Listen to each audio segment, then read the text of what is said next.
எங்க கொஞ்சம் அடுப்பில் பாலை வைங்க, இதோ வந்து காஃபி போட்டு தரேன் என்று சொன்னாள் என்று தான் சொல்ல வேண்டும்.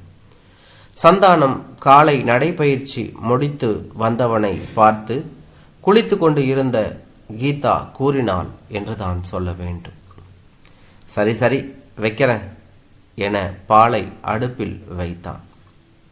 குளித்து முடித்து வந்த கீதா, ஒன்றுத்துக்கும் லாயக்கில்லை, பாலை வைனா அப்படியே வச்சிடுறதா, அடுப்பை மூட்ட வேணாமா, அப்படி என்னதான் கற்றுக்கிட்டீங்களோ, என்ன சொல்ல, கொஞ்சம் கூட ஒத்தாசையா இல்லைன்னா கஷ்டம்தான். இப்படியே 20 வருடமாக நான் உழைக்கிறேனே, ஏதாவது உங்களை வேலை வாங்கியிருப்பேனா, ஒரு பாலை கூட கவனமாக அடுப்பில் வைக்க முடியல இல்லை உங்களால் என வழக்கத்திற்கு மாறாக திட்டினாள் என்று தான் சொல்ல வேண்டும்.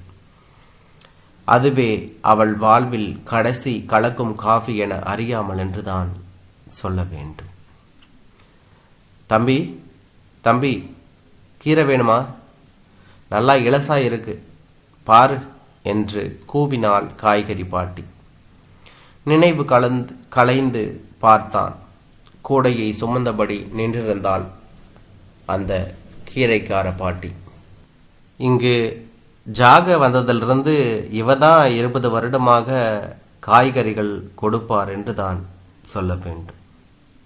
விலை கூடுதல் என்றாலும் கீதா இவளிடமே வாங்குவாள் என்று தான் சொல்ல வேண்டும். பாவம், நம்மளை நம்பிதான் இவ சுமந்துக்கிட்டு வருகிறாள், நாம் வாங்கினாதான் இவளுக்கும் குடும்பம் நடக்கும். பாட்டி மற்றும் அவள் விதவை மகள் மட்டுமே வீட்டில் என்பதை அறிந்து அவள் கனிவாக நடத்துவாள் என்று தான் சொல்ல வேண்டும்.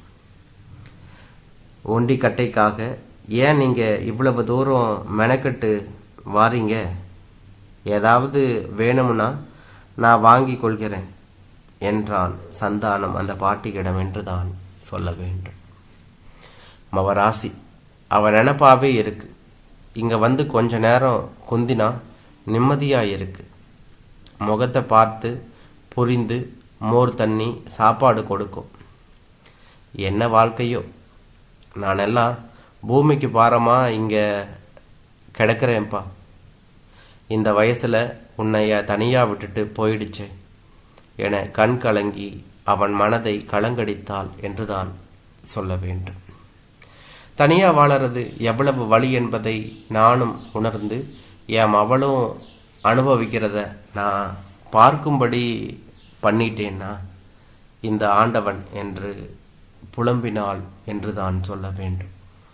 ஏமா, உன் அவளுக்கு என்ன வயசு இருக்கும் என்று கேட்டான் சந்தானம். சரியா தெரியல, ஆனால் விதவை ஆகிற வயசு இல்லப்பா என்று சொன்னார் என கூறி மனத்தில் ரணம் கூட்டி கண்ணில் நீர் வைத்தாள் என்று தான் சொல்ல வேண்டும். குலை தள்ளாமலேயே வெட்டின வாழை கணக்கா, யாருக்கும் உபயோகம் இல்லாமல் அது போயிடுச்சுப்பா என்று சொன்னாள். மனமாகி 2 வருடம் வாழ்ந்து வாரிசும் இல்லாமல் புகுந்த வீட்டிலையும் விரட்டப்பட்டு வந்துடுச்சுப்பா என்று சொன்னாள். மறு கல்யாணம் பண்ணுற நினைப்பு ஏதாவது இருக்கா என கேட்க,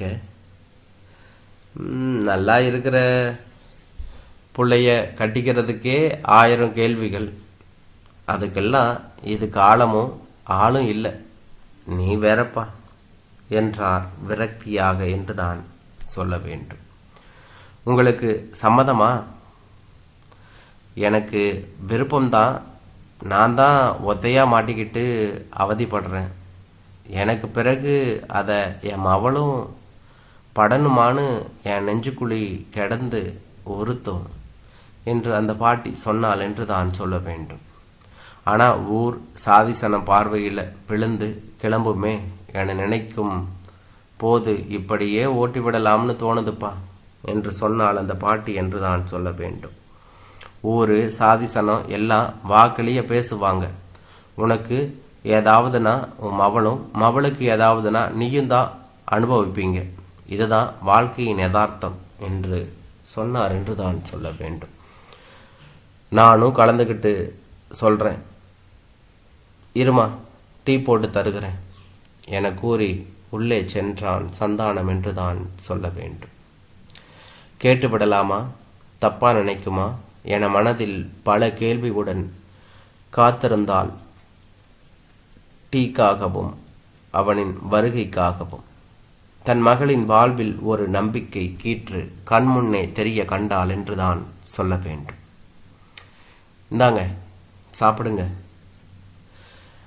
உனக்கு ஒன்றும் பிரச்சனை இல்லையாப்பா என்று கேட்டாள்.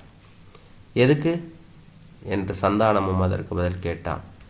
இரண்டாம் தாரமாக என் மவளை கட்டிக்கிறதுக்கு என ஆர்வத்துடன் கேட்டாள் என்று தான் சொல்ல வேண்டும். நானா? எனக்காக கேட்கலாமா, நான் வாழ்ந்து முடிச்சிட்டேன். அவ எனக்கு பெண் மாதிரிமா என்று சொன்னான் என்று தான் சொல்ல வேண்டும்.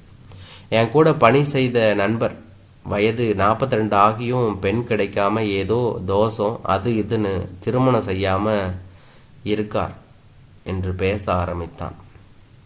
ஆனால் இளகிய மனசுக்கு சொந்தக்காரர் அவர் உங்கள் பெண்ணை பத்திரமாக பார்த்துப்பார்னு நான் நம்புகிறேன். தனிமையின் கொடுமையை நான் படுறதைப் போல அவரும் படக்கூடாது. அவருக்கும் உலகத்தில் யாரும் இல்லை, நானாவது வாழ்ந்து பார்த்துட்டேன். இன்னும் அது துளிர்விடவே இல்லைம்மா. இனி அவருக்கும் துணையும் அனுசரணையும் தானம்மா வேணும் என்று சொன்னான் சந்தானம் என்று தான் சொல்ல வேண்டும். அந்த புள்ள என் பூ இழந்த மவளை தாரமாக ஏற்றுக்குமா என்று கேட்டாள் அந்த பாட்டி. உங்கள் காய்கறி கூடையில் நல்லதும் கெட்டதும் கலந்து கிடக்குது. வேண்டியதை தேர்ந்தெடுத்து பயன்படுத்துறதுல தான் இருக்கு வாழ்க்கை என்று சொன்னான் சந்தானம் அந்த பாட்டியிடம். வெண்டைக்காய் பிஞ்சா இருந்தால் கறிக்கும், முற்றியதை சாம்பார்லேயும் போடுறதில்லையோ என்று மீண்டும் அதற்கு ஒரு பதிலையும் சொன்னான். குலை தள்ளாத வாழை கூட அலங்காரத்திற்கு பயன்படும். படைப்பில் எதுவும் கோணவில்லை, பயன்பாட்டில்தான் உள்ளது என்றும் சொன்னான். நீங்கள் உங்கள் மகக்கிட்ட பேசி மனசை மாற்றுங்க, சின்ன ஜெருசுகள் வாழ்ந்துட்டு போகட்டும் என கரிசனம் காட்டினார் என்று தான் சொல்ல வேண்டும். கோடை சுமையை சுமந்து மனச்சுமை இறங்கி நிம்மதியுடன் சென்றால் அந்த கீரைக்கார பாட்டி என்று தான் சொல்ல வேண்டும்.